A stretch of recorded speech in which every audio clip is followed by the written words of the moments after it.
ఆంధ్రప్రదేశ్ ప్రజలకు good news. Corona virus మహమ్మారికి check పెట్టేందుకు కేంద్ర ప్రభుత్వం నుంచి త్వరలోనే రాష్ట్రాలకు కోవిడ్ వ్యాక్సిన్ పంపిణీ జరగనుందని తెలుస్తోంది. కరోనా వ్యాక్సిన్ పంపిణీకి సంబంధించి ఇటీవలే ప్రధాని నరేంద్ర మోదీ సైతం ముఖ్యమంత్రులతో సమీక్ష నిర్వహించారు. వ్యాక్సిన్ పంపిణీకి సర్వం సిద్ధం చేసుకోవాలని ఈ సందర్భంగా కీలక సూచనలిచ్చారు. దీంతో ఏపీ ప్రభుత్వం వ్యాక్సినేషన్కు సన్నద్ధమవుతోంది.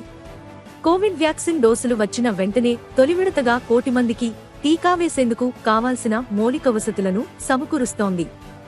వైద్య ఆరోగ్య శాఖ అధికారులు ఇప్పటికే 13 జిల్లాల కలెక్టర్లతో పలు దఫాల చర్చలు జరిపారు.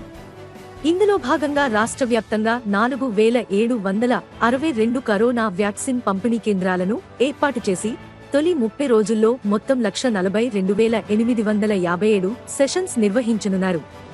వచ్చే వ్యాక్సిన్ డోసుల ఆధారంగా ఒక్కో సెషన్లో 70 మందికి చొప్పున నెల రోజుల్లో మొత్తం 1 కోటి మందికి టీకా వేయనున్నారు. ఈ ప్రక్రియను మొత్తం నెల రోజుల్లో పూర్తి అయ్యేలా చురుగ్గా ఏర్పాట్లు చేస్తున్నారు.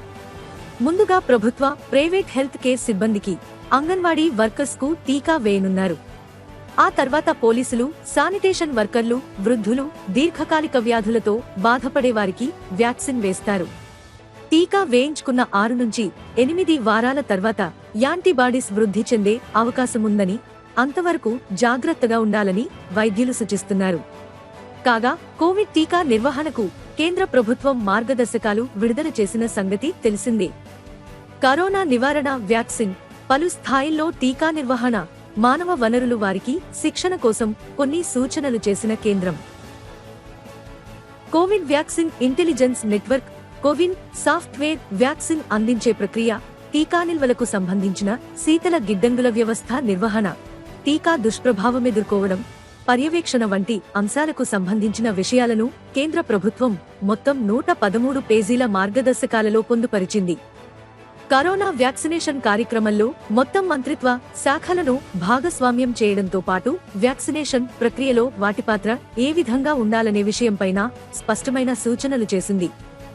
ఉదయం 9 గంటల నుంచి సాయంత్రం 5 వరకు టీకాను ఇవ్వాల్సి ఉంటుందన్నారు. కోవిన్ సాఫ్ట్వేర్ ద్వారా గుర్తించిన లబ్ధిదారులకే టీకాలు వేయాలని, సాధారణ పౌరులు వ్యాక్సిన్ కోసం కోవిన్ ద్వారా రిజిస్ట్రేషన్ చేసుకోదలిస్తే గుర్తింపు కార్డు తప్పనిసరి అని పేర్కొంది.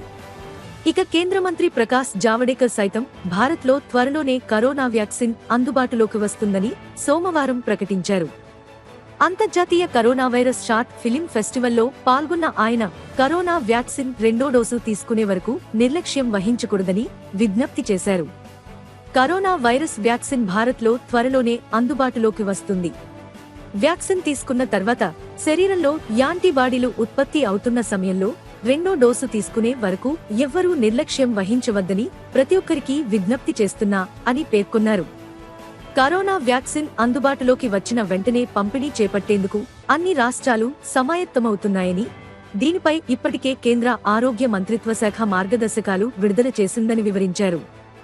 ఒక్కో విడతలో 100 మందికి వ్యాక్సిన్ అందించే ఏర్పాట్లు చేసుకోవాలని రాష్ట్రాలకు సూచించారు.